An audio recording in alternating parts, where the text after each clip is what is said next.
Students, welcome to my channel.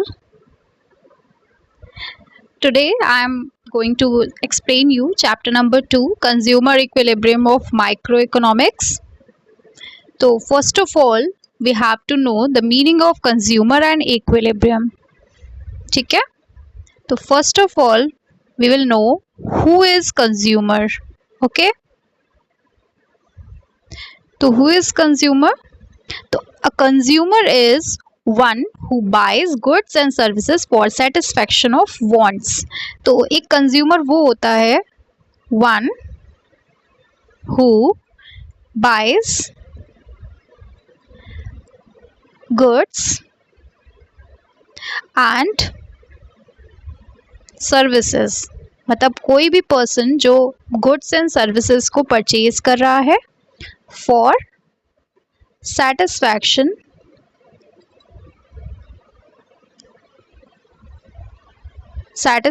Of wants, यानी अपनी wants को सेटिस्फाई करने के लिए कोई भी पर्सन कुछ भी परचेज कर रहा है, ठीक है, वो कंज्यूमर है.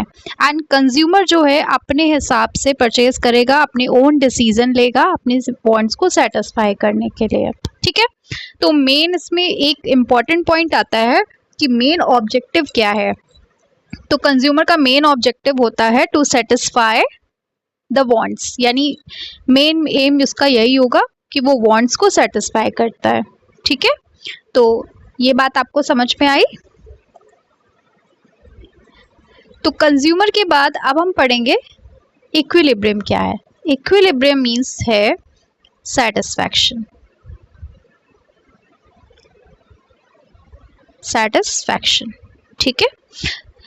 तो टोटल आपका ये सेटिस्फैक्शन, तो कोई भी चीज़ खरीदने के बाद जो हमें सेटिस्फैक्शन या संतोष मिलता है, दैट इज कॉल्ड सेटिस्फैक्शन. तो इसी को हम इकोनॉमिक्स में इक्विलिब्रियम कहते हैं. ठीक है, तो कंज्यूमर जो है यहाँ पर कंज्यूमर इक्विलिब्रियम का मतलब क्या हो गया, यानी कंज्यूमर सेटिस्फैक्शन या consumer behaviour towards the satisfaction और बाइंग गुड्स एंड सर्विसेज, है ना. तो कंज्यूमर का जो सेटिस्फैक्शन है वो हम इस चैप्टर में पढ़ेंगे. तो कि जो हमारा कंज्यूमर है वो किस तरीके से रिएक्ट करता है या फिर उसका क्या बिहेवियर होता है at the time of purchasing. Okay, so यहाँ पर आपके दो अप्रोचेस होते हैं जिनके अकॉर्डिंग यहाँ पे इकोनॉमिक्स में ये चीज़ें एक्सप्लेन करी जाती हैं. First is cardinal approach. ठीक है, कार्डिनल अप्रोच यानी कार्डिनल यूटिलिटी, इसको हम पूरा ही लिखते हैं utility approach.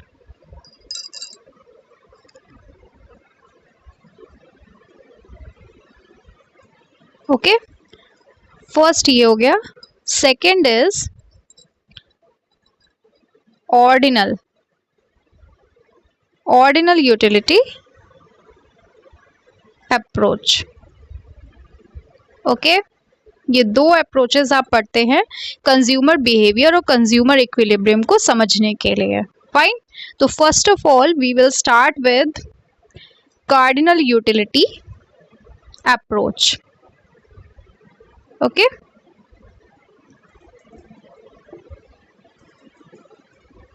Cardinal utility approach में आप क्या देखेंगे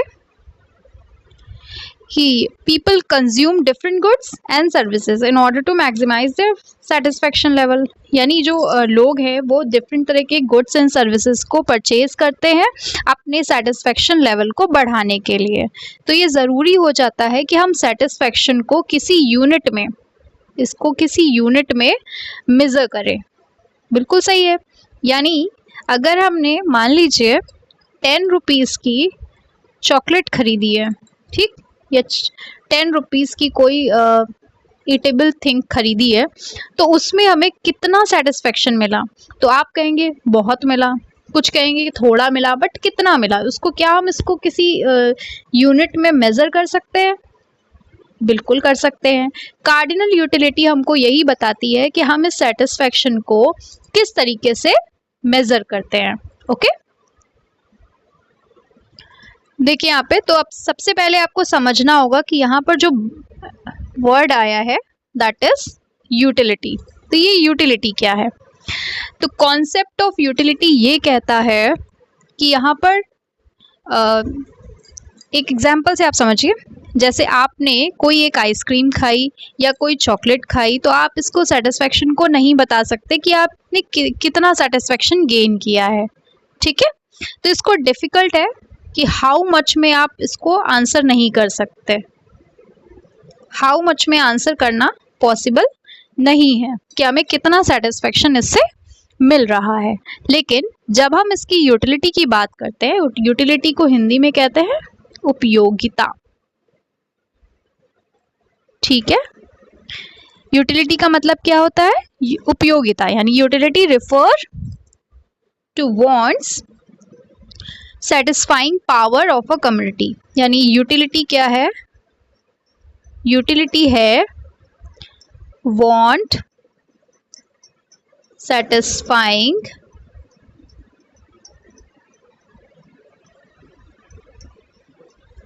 पावर ऑफ अ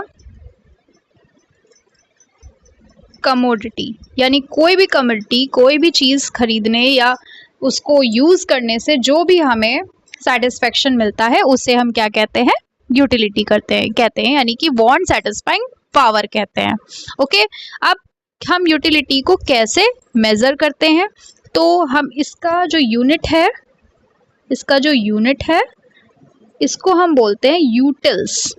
क्या बोलते हैं? यूटिल्स बोलते हैं, ठीक है।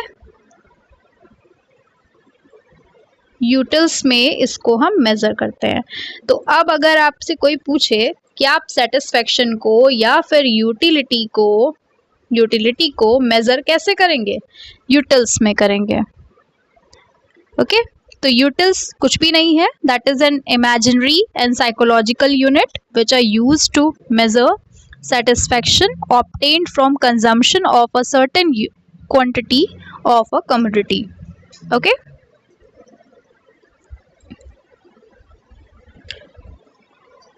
और एक तरीका भी हो सकता है, वो क्या हो सकता है?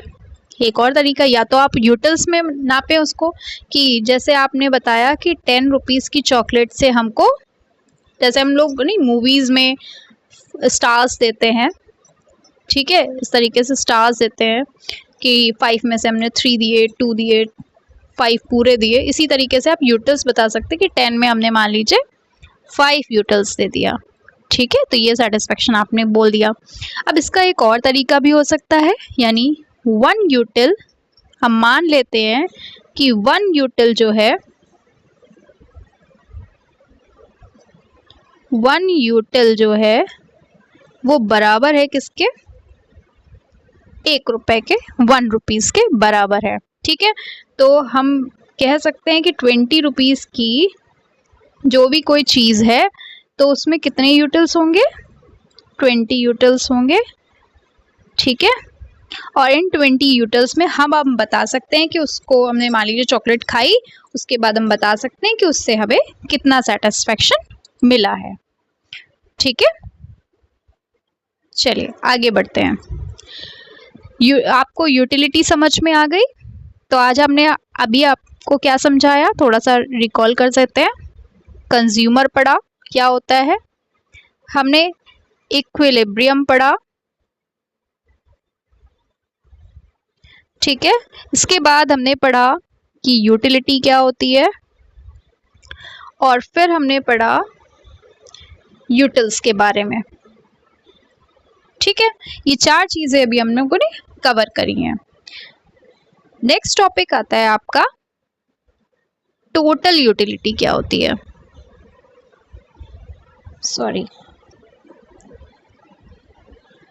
टोटल यूटिलिटी, ये टोटल यूटिलिटी क्या आती है? Total utility refers to the total satisfaction. जितना भी टोटल सेटिस्फेक्शन हमको मिला है किसी भी कंज्यूमर को, उसे हम क्या कहेंगे? टोटल यूटिलिटी बोलेंगे, ओके। जितनी भी ऑल पॉसिबल यूनिट्स हैं, जैसे मान लीजिए इसको हम इस तरीके से दिखाते हैं, TUN, इज इक्वल टू, पूरा ही बता देती हूँ मैं आपको, TUN is equal to U1 plus U2 plus U3 and so on. Okay, यानी आपने मान लीजिए एक आइसक्रीम खाई, दूसरी खाई, तीसरी खाई, चौथी खाई, ऐसे समझिएगा। आपने फर्स्ट आइसक्रीम खाई तो उससे आपको मिलते हैं 20 यूटिल्स, मान लीजिए इन केस। सेकंड खाई तो उससे आपको 16 यूटिल्स मिलते हैं। तो अगर आपसे मैं पूछूं कि इसका जो TU होगा ये क्या होगा, तो इन दोनों को हम ऐड कर देंगे, सिंपल। ये हो गया, तो ये आपका क्या हो जाएगा, TU हो जाएगा।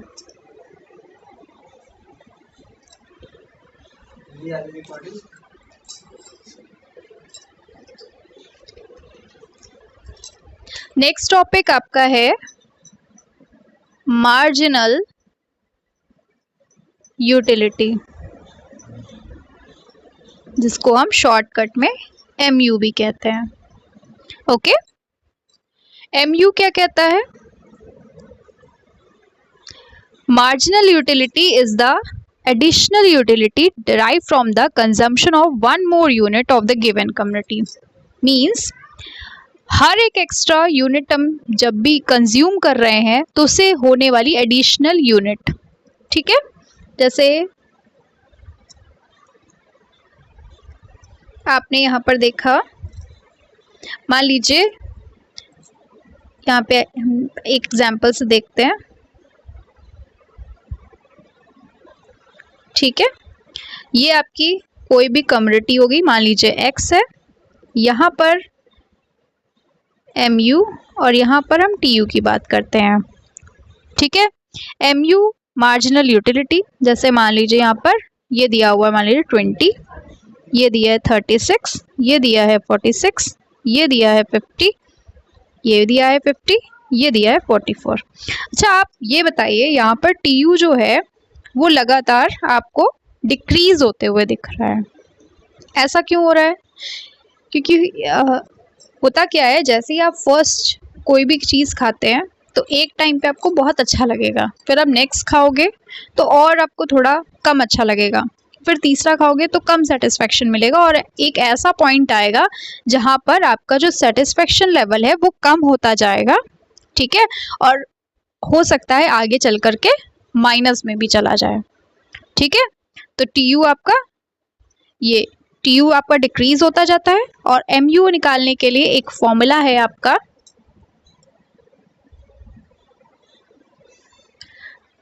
MU का फॉर्मूला आपका है TUN minus TUN minus 1। Okay, तो अब यहाँ पर देखेंगे TUN माइनस TUN माइनस 1, यानी ये ऐसे चलता है। अगर पहला आपको निकालना है तो आप कैसे निकालेंगे, 36 माइनस 20, तो ये आपका आंसर आ जाएगा, सॉरी 16। फिर से देख लीजिए,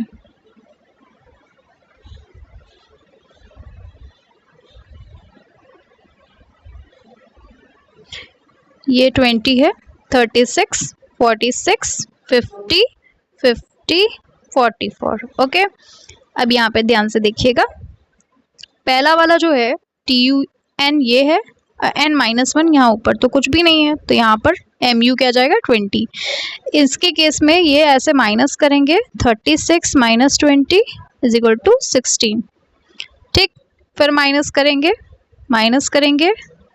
तो ये आपका इस तरीके से आएगा, ठीक है।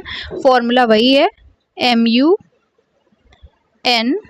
Is equal to TUN minus TUN minus 1।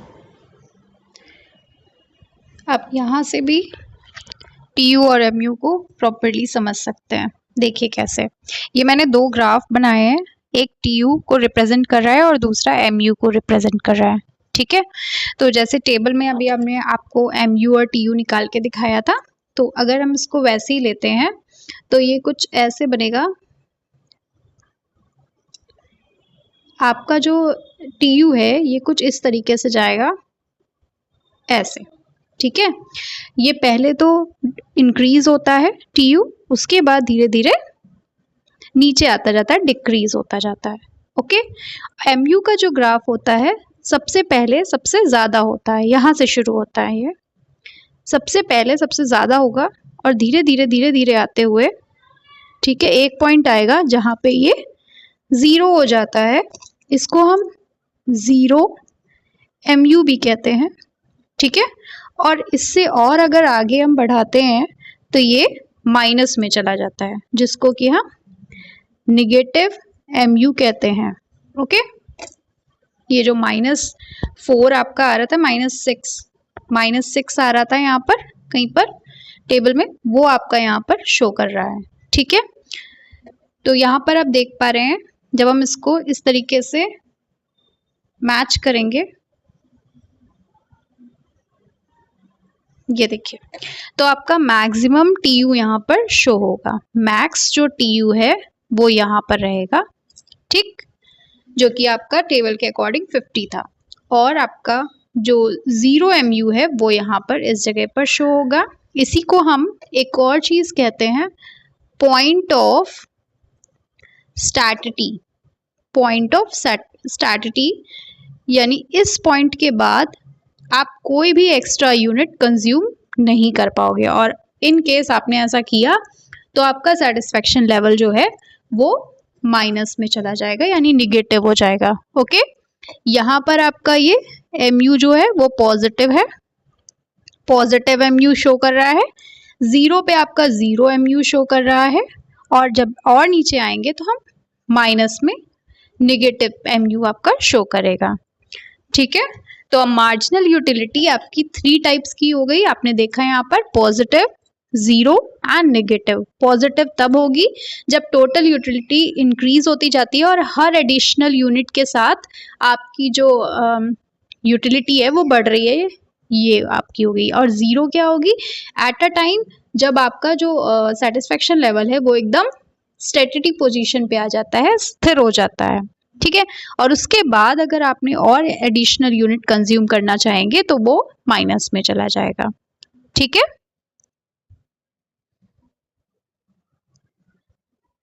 इसके बाद सबसे इम्पॉर्टेंट पार्ट इस चैप्टर का आता है, that is law of diminishing marginal utility, ठीक है। Law of diminishing marginal utility ये आपको क्या बताती है? Law of diminishing marginal utility ये बताती है that as we consume more and more unit, ठीक है, as we consume more and more units, किसी भी चीज़ की वो कंज्यूम करना शुरू कर देते हैं, the utility derive from each successive unit goes on decreasing, यानी जितना हम यूनिट्स को बढ़ाएंगे, ये यूनिट्स जो हैं, जो भी आपकी यूनिट्स आपकी क्या होंगी, इंक्रीज होंगी जैसे जैसे, वैसे वैसे आपका जो MU है वो डिक्रीज होता जाएगा, ठीक है। तो law of diminishing marginal utility क्या बोलता है कि जिससे जैसे आप यूनिट्स को बढ़ाते जाओगे वैसे ही आपकी जो MU है वो कम होती जाएगी, ठीक है। एक टाइम आएगा 0 हो जाएगी और एक टाइम ऐसा आएगा कि वो माइनस में चली जाएगी, ओके। तो इन मेकिंग चॉइसेस जो मोस्ट ऑफ द पीपल्स जो हैं वो अपनी इनकम्स को डिफरेंट काइंड्स ऑफ गुड्स में लगाते हैं,